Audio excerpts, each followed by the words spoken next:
بسم الله كسو دوادا فاتوش فاميلي channel بليز هادان ugu cusub tahay inoo soo dhawow subscribe saar channelkeena dadkeena hore u joogay kana noo soo dhawaada waa ku mahadsantiin daawashadiina sida aad channelkayga u share gareysiin saaxiibadiina oo la wadaagtiin keep going hadana ii share gareeya barnaamijyada qoyska la wadaaga dadka waalidiinta si ay uga faa'iideystaan oo ugu xirnaadaan channelkayga haddaba waxaan ka hadlaynay oo ku dhex jirnay guusha qoyska ilaahay guulhana wada siiyo anakoo dhan guusha qoyska barnaamijkeeni saddexaad maanta waxaan ku jirnaa keenay afraad barnaamijka saddexaad ayaan duubay kii afraad ayaan ku jirnaa qaybtii afraad waxaan ku dhex jirnay aan ka hadlaynay technology-ga iyo internet-ka dhibaatada uu u leeyahay bulshadeena waxaan ka soo hadalnay last week ana xasuusiyo isbuuc la soo dhaafay ilmaha dhibaatada ay u geysato ilmaha oo TV badan ama iPad badan ama telephone badan la daawasiyo haddaba barnaamijkeena aan sii wadeynaa qaybo badan ayuu yeelan doonaa sida aan sheegay qaybtii waxaan ku jira ilmaha sida looga celin karo laakiin waxa ka horeeyo oo maanta rabaa inaan la wadaago because wax kasta waxa ay leeyihiin meel ay ku dhamaadaan ama ka bilowdaan ilmo loogama boodi karo sida looga celiyo ayadoo aan laga hadlin waxyaalaha ku hareeraysan oo u diidi kara cunugaasi inuu iska joojiyo isticmaalka laga joojiyo waxyaalo badan ayaa ka horeeya soo maanta waxaan rabaa inaan ka hadlo waalid ahaan anaka haddii hooyo ama aabe aan nahay sidee ayay dhibaato ugu geysan kartaa isticmaalka internet-ka aan isticmaalno telefoonada aan isticmaalno iPad ilaaho isticmaalo laakiin badanaa waxa ay dadku isticmaalaan waaweyn waa telefoonkaas oo aad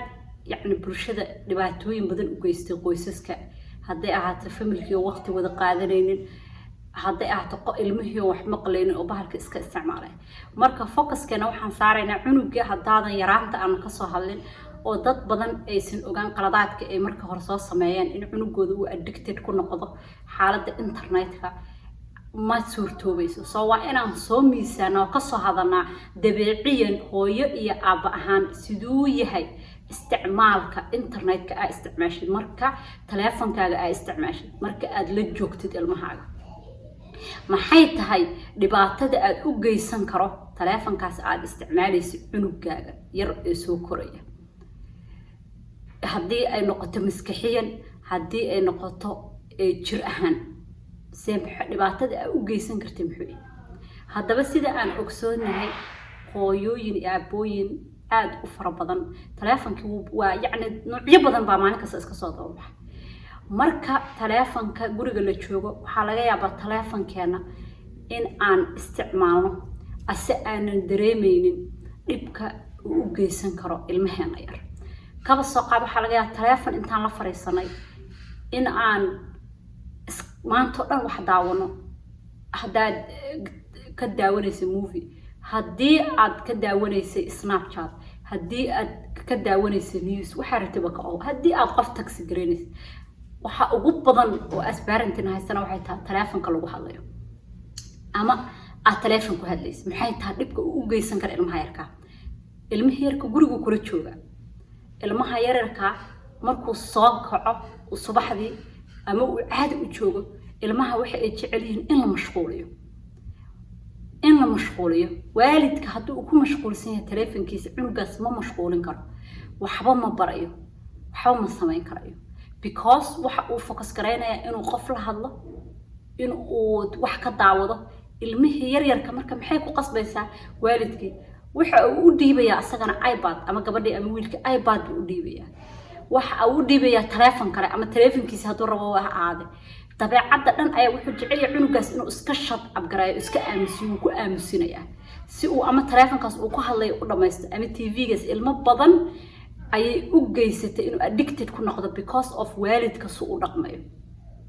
because ma raba qofka inuu cunugii bixiisa ka qaso marka cunugaagi dilkaas ayaa ugu geysanaysaa in telefoonkii ama iPad-ka asagana uu ku noqdo obsessed waxa la wax uu iska celin karo maanta oo dhan rabo waxa ka sii daran waxa laga yaabaa qof telefoonkiisa isticmaalay dad badan bayna ku dhacday waxa ka hadda aniga kale ka hadlamay wax badan dad badan bay ku dhacday ilaahay baan ka magan galnay ilaahay nooma keeno taleefankiisa asagoo isticmaalaya qofkii ama ku hadlaya ama wax ka daawanaya ayaa ilmihii yaryara ee la joog wax ku dhacay ilmihii yaryara ayaa iskubi kara ilmihii yaryara yani because taleefanku wuxuu leeyahay aalad dad weyn iyo qof yarba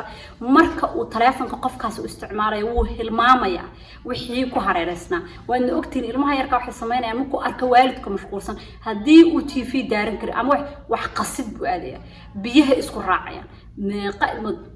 Soomaali kaliya maahan dad badan ajida ay ku dhacday in cunugii wax isgaarsiiyo because waalidka uu mashquulsan waxa lagu leeyahay waalidka ee taleefanka isticmaala ilmaha waxa ay ku jiraan dadka ugu riskiga badan taleefanka markuu isticmaalay waalidkaas because cunugii ma garanaya ma xadidi karayo wuxuu sameeynaa waxa lagu leeyahay markuu uu taleefanka isticmaalayo waalidka waxa dhacaysa wax la yiraahdo behavior ayaa ku dhacaysa oo dabeecadda ayuu ku noqonayaa qof dabeecad xun waalidkii because wuxuu rabaa inuu waxaas cunugu uu ka qasin cunugii waxa laga inuu dilo waxa laga cunugu inuu ku qayliyo iga aamus taleefanka taasoo inuu ku qayliyo wuxuu sameeyaa cunugu waxa laga yaabaa yuusuf ugu geysan wax physical markaas uu ku dhufto waxa laga yaabaa inuu cunugu halis geliyo because taleefanka ayaa mashquulisay waxay u geysan kartaa waalidkiiba dib u sii geysan kartaa oo hadii maanta waa ogtiin wadanka aan joogno cunug maanta hadii wax ku dhacaan ilaahay naguma keeno qof aan jecelnana kuma keeno ku dhaca cunuga ama dab isku gubo ama biyo isku furo kulul ama wax uu laqo cunuga markii ay dadka ay soo dhaxgalaan dawladdu waxa ay sameynayaan waxa ugu horeeyo oo baaritaan lagu sameeyo waa qofka waxa uu sameeyay wala weydiinaya weydiis kaliya ma investigation baa lagu sameeynaya waxa la qaruursanayaa taleefanada guriga waxa la fiirinayaa computer guriga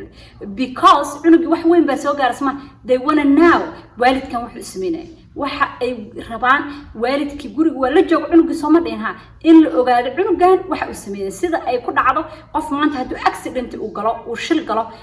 uu qofka gadar ama qof dilo waxa ugu horeeyo oo la baarayo waa taleefankiisa taleefanka miyuu ku dhex jiray taleefanka miyuu wax ka sameeyay saacadaas miyaad mashquulsanayd miyaad adiga isku sameysay wax maskaxdaadii ka dhiga inay maqan tahay miyaa ka dhiga marka halis baa laga yaabaa waalidkii in uu u geysto cunugiisii maxaa la dhihi jiray uusan asagu rabin in uu ku sameeyo marka waxa la rabaa in aan ka taxadarno oo ka digtoonaano waxa aan cunugeeni يعني عشرك أنك صهاد لوا أبدا وحي سوق ليسا prioritize تلفونك عنق يا كو قيمة بدل يا أنا وقت جلست وحلو قولي عنق مرك وما ضوء والدك سؤال وحويدي سنة because والدك مستحد ومقنته عنق وحلو قولي وح كل عيا المها ويكف violence بدينهم بالقولي ويكتبعت أدقيهم وين كنبات بدينهم المهدل وحياها سمعنا قدام بالقولي عنق مرك وياهي والد addicted تلفون كوه أو تلفون كأد واستعماله عنق وكحرب كوس عنق محد عيسى عنق والدك بقول معنا يا قاعد جاهز هدوره بحرب just like هويو عمل إنا أنت قبت تبقى جلس أما أب إنا هو مقلش قيس أو استميسد عنقي واد مقنط ورورة دقتك بعدها سواء عيرين ورورة دقتك وربح يعلو قفت له عنق محوف في القرينة مرك وحوف في القرينة يا إن لاج وصورت كرينين تايم كاغا يا وقت كاغا إنا جلست إنه صورت كرين وانا كيلر تلفون هو كيلر ودل قيس كران واي وكهذا دونا لكن أنا هذا واحد سيك هذا المها يريسك بس عنق كلاوي مثلا تلفون قاعد أصلا ميلو رجلا هذيك أنا ميل على قش هاي مركب واحد هنا عنق تلفون كيبان كعلن واي هذيك ما اسمي سانتي محاط هاي مركب استعماليس هذيك هو يهان إيه أبهان ما اسفيرسي وح أسميس عنقاجا وحيالها بكاس وح ضد كان أقبضا وما أقبض حريك وجيسنا عنقيس ما أقبضناك مركب تغا وح وجيسنا بكاس عنقي ما دام وقتها أقبضنا على تلفون iyo ku bixisay social media waxa time kaas ogow aad ku isticmaashay meeshaas waxa aad ka qaaday oo u qoori weysay cunugaagi marka uu banaanka u baxana waxa uu dareemayaa in wax ka maqan yihiin in uu laaf ka maqan yahay inuu jacayl ka maqan yahay inuu ka maqan yahay qof dhageysta inuu yani wax badan ayuu miskareynay soo حتى نفسيا أنا حتى أسكهله إسكده استعمال عنق يجي مركو إلى تشوفه واحد الشاطئ can you believe ولي جا مكح الشاطئ يعني إلهي بلا عصا إلهي بكح الشاطئ لكن تلافن كيجا واحد الشاطئ عنق يعني عنق جيجا أو صوت هذا إن عن تلافن أبصد وانكح الشاطئ هدي لعل عنق المها يجيرك إيرور ديان وملجوجا وأسبر وواح عادي الدبيعين أسبر كرت ما هو واحد عادك تلافن هو أدب يهي يعني وآلد نسوي شيء ذا نسوي أديكتنا قاعد جالس لكن كنترول كمر حتى كقبستي وصعب قبستي هاد أجاشت إلا أكح شوتي العنق جاجي وما أنتوا صاقع تلافن يريس كيجا سقالك براطة كيجا شنطة صرنجرة كيجا عفرت كل واسكو كيمة سام شيء بقص قال بقص وتربية أنا أساسية ترينين أنا أساسية هوي كستنا إن أساسية في عند because waxa aan isbaray taleefankayga aan ka adkaado waliba special ilmahayga markay ila joogan oon ka xishoodo in cunugayga oo ay arkaya ama igu soo socda aan social media sameeyo social media waan isticmaalaa dadka waxa waliba ku enjoy garay laakiin goormeen ku enjoy garay ma taqaan ana war rabaa waalidka inay ka faa'iideystaan oo taleefanku markaas macno ku sameeynaya macno buu ku sameeynaya laakiin hadda marka aad cunugaaga waqtiga qaadi macno dar kugu sameynaya noloshaadi baad ku xanaaqaysaa laakiin anigu waan ku enjoy garay saa ugu enjoy garay waxaan ugu enjoy garayaa laba waqti ayaa jirta aan taleefanka ku enjoy garay waa number 1 waa cunugayga markii aan seexiyo naabtaan qadaday cunaan way seexdaan marka ay seexdaan on salaadeeda duhur tukado meel baan jiifanaya da shaqo iyo waan isticmaalaya snapchat baan isticmaalaya news baan aqrinaya everywhere inta ay u hurdaayaan la hal saacado taleefanka qabsanaya waan ku hadlaya markay ila joogan kuma hadlo waxaan sameeyaa homework wada kala shaqo waxyaalaheena kala afaaraheena kala ku maqan taleefanki waa jeclaysanaysaa macaan ayuu ku noqonay because maanta oo meel baa ku tuurtay noloshaada waa ka xadiday waa waxa ugu tala gashay inaad timekaaga waqtigaaga cunugaaga uga faa'iideysid oo wax bartid markaan isticmaal cunugayga markuu soo kaco waan ku hadlay waxaan rabaan sameeyay markuu soo kaco waan tuuraya waan isbar waxaan ku soo haray habeenkii baa cashiisii bed time koodii baa aaday bed time koodii saamarka u geeyo horeyna waan ka isticmaalay taleefankayga waxa laga yaabaa qof kasta oo addicted ku ah hooyo aab waxa uu sameeyay in ka badan inaan ka isticmaal in ka badan inaan ka aqriyo in ka badan inaan ka sameeyo laakiin maxaa isku sii tarbiyad ah labadaas waqti naftayda u sheego labadaas waqti koor taleefan ma isticmaali karto no matter what qof haduu soo afray waa ka qaban waxa leeyahay ilmahayga wax baranaya kula jira way garanayaan dad inta iga daawanayaan isku sameeyay waan wacayaan waa la hadlay waxaan ku leeyahay ilmaha wax baranaya baay adoo ana ku soo wacay waa waqtiga ilmahayga ay ifraaqada leey marka waxa aan la wadaagayaa nooca aan isticmaal waxaan rabaa in hooyooyinka aabooyinka caawiso oo ka adkaan kartid oo meel soo saari kartid uusan ilmahaaga taleefan isticmaashay uusan waxbad u geysan karin insha Allah because hadii adiga dad wixii laga digayay oo laga taxadarayay number 1 killer ka mid noqoto waa dhib aan waxa aan kula wadaago waxay tahay in aad ku tusaale qaadateen ma ahan inaan faanayo tusaale baa because qofka markii aad wax samaysid uu ku shaqeeyo waxa aad leedahay in aad hooyooyinka aabooyinka wacyigelin uga dhigtid aad u sheegtid sida aad u isticmaashid iyo tarbiyada taleefankaaga markaas ayaad kan ilmaha ka adkaanaysaa laakiin haddii maanta aniga Faadumaan intaan taleefankayga qabto aan saas maanta dhan leh taxi garaynayo TV-ga daawanayo cunugayga maxay ka seen tarbiyaan lahaanayna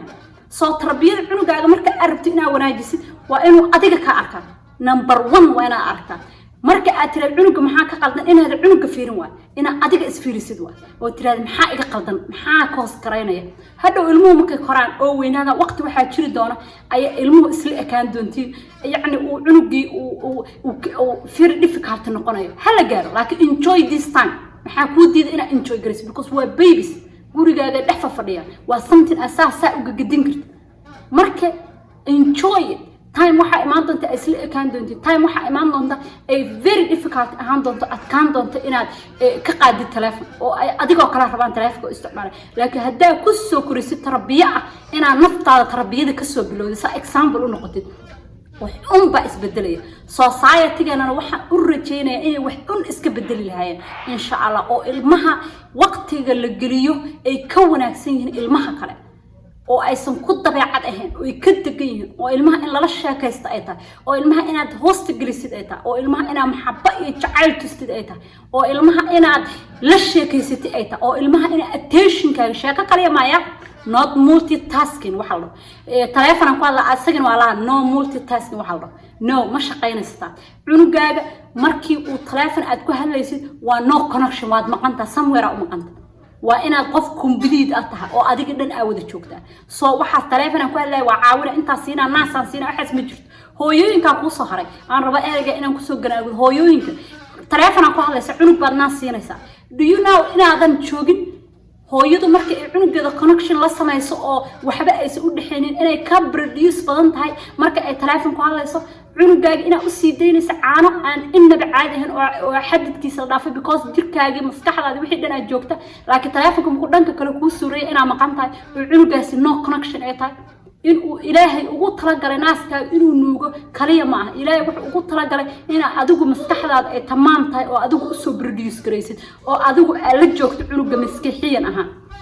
hadaba mowduuceena intaas ayaan ku soo gabagabaynayaa waxaan rajaynayaa inaad